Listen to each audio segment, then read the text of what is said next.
Welcome to Turning Ideas into Successful Companies, CSIT 308. Today's session, we're going to look at the executive summary. What to convey in your executive summary, targeting the summary, types of executive summary that exist, and writing the summary itself. Now, without a doubt, the single most important portion of your business plan is the executive summary. Only a clear, concise, and compelling condensation of your business write-up front will persuade readers to wade through the rest of your plan. No matter how beneficial your product, how lucrative your market, or how innovative your manufacturing techniques, it is your executive summary alone that persuades a reader to spend the time to find out about your product, market, and techniques.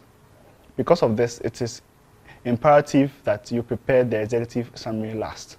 Although it appears first in your completed document, the summary reflects the results of all your planning and should be crafted only after careful consideration of all aspects of your business. The executive summary is so important, in fact, that some venture capitalists prefer to receive just a summary and financials before receiving an entire plan. If you want to send out a concept paper to gauge investor interest before submitting a complete business plan, the executive summary should serve as that document. As important as the financial considerations are to investors and bankers, it is the executive summary that first convinces them that yours is a well-conceived and potentially successful business strategy. Even if your plan is for internal use only, the executive summary is still crucial. The summary is the place where you bring all your thoughts and planning together, where you make a whole out of the disparate part of your business, and where you sum up all that you propose. So if you have not completed the other sections of your plan, proceed to the next sections and return to the executive summary when you have finished the rest of your plan. Now, how do we convey the executive summary, and what do we convey in our executive summary? Now, this summary gives the reader a chance to understand the basic concept and highlights of your business quickly, and to decide whether to commit more time to reading the entire plan. Therefore, your goal in the executive summary is to motivate and entice the reader. To do so, you want to convey your own sense of optimism about your business. This does not mean using hype. It simply means using a positive, confident tone and demonstrating that you are well positioned to exploit a compelling market opportunity. In a short space, you must let the reader know that, one, your basic business concept makes sense, and that your business itself has been thoroughly planned, that your management is capable, and a clear-cut market exists. Your business incorporates significant competitive advantages. Your financial projections are realistic, and that investors or lenders have an excellent chance to make money. If someone reading your executive summary concludes that all the elements above exist in your business, that person will almost certainly commit to reading the rest of your business plan. Targeting the summary. Ask yourself, who will be reading this business plan? You can improve your chances for a positive reception if you know the answer to that question before you prepare the executive summary. Since the summary is what the reader reads first, and perhaps is the only portion you read at all, try to find out what buttons to push. Is the bank most interested in managers who have had previous business successes? Is the venture capital firm particularly interested in patentable new technology? Does the division president like to see new markets for existing products? Do a little homework on your potential recipients and then organize your summary so the issues most important to each recipient are given precedence. Be careful, however, not to tailor the executive summary for just one person at a bank or venture capital firm. Your plan is likely to end up in the hands of someone else. Instead, target your summary to address institutional concerns rather than individual preferences. There are two types of summaries. We have the synopsis summary. Here, it's more straightforward. It simply relates in abbreviated fashion the conclusions of each section of the completed business plan. Its advantage is that it is relatively easy to prepare and less dependent on a talented writer. The only disadvantage is that the tone of a synopsis summary tends to be rather dry.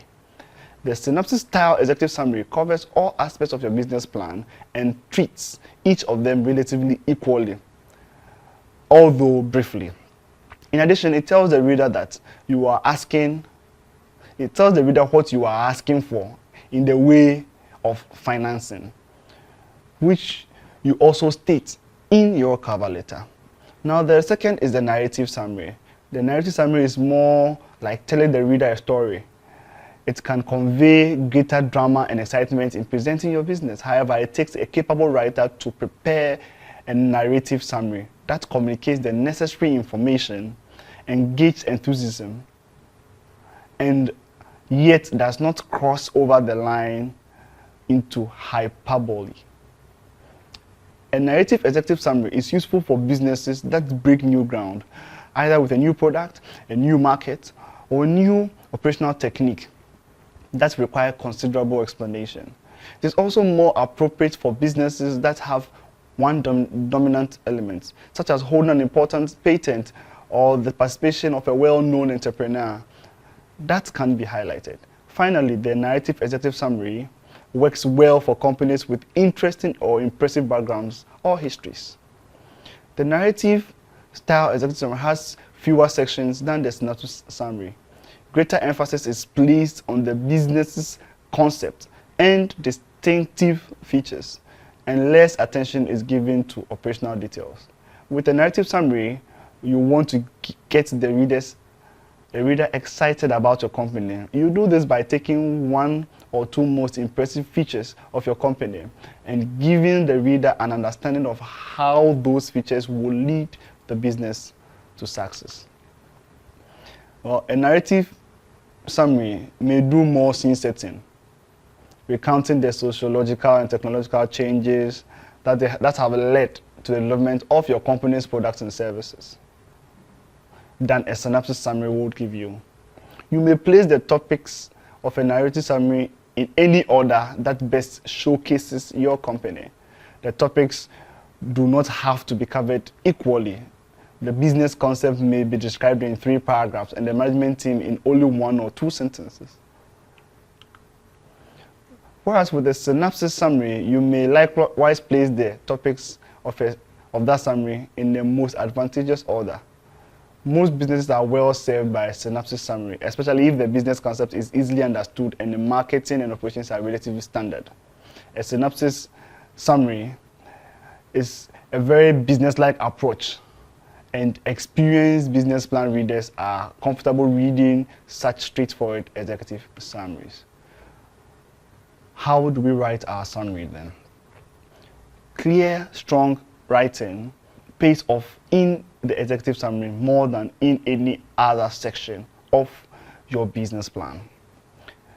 A dynamic, logical writing style can make the difference between a plan being considered or being discarded.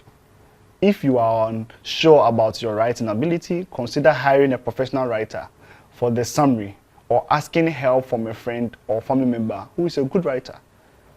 Writing style is less important in a synopsis than in a narrative approach to an executive summary. And if your writing ability is limited, use the synopsis form for your summary. The length and design of your summary. The great advantage to the reader of the executive summary is that it is short. A busy funder must be able to read your summary in less than 5 minutes. Thus, an executive summary should be no more than 2 to 3 pages in length. A 1-page summary is perfectly acceptable. Use white space to make the page less intimidating. Bullet points can also be used effectively in summary. Since you are limited to a few pages, you may seem frustrating to have to give up space for visual considerations, but these techniques make your plan more inviting to the reader.